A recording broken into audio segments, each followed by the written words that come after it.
Valsts prezidenta padomnieks šobrīd saņem atalgojumu, kas ir līdzvērtīgs ministra atalgojumam, un viņi vēlās vismaz pa 600 eiro palielināt sev atalgojumu.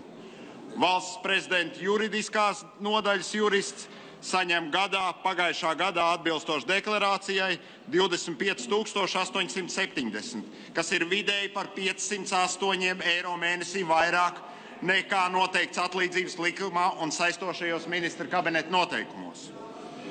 Vai valsts prezidenta kancelējas jurists ir vērtīgāks par juristu valsts kancelējā? Kā piemēram, es gribētu teikt, valsts prezidents Vairs Vīķis Freibergas laikā likumdošanu un juridisko funkciju nodrošināja 3 darbinieki, 1 padomnieks un 2 viņa palīgi. Šobrīd valsts prezidenta kancelējā ir 5 darbinieki, 2 padomnieki un 3 darbinieki. Vai kopš 1999. līdz 2007. gada ir būtiski mainījušās valsts prezidenta likumdošanas un valsts prezidenta kancelējas juridiskās funkcijas?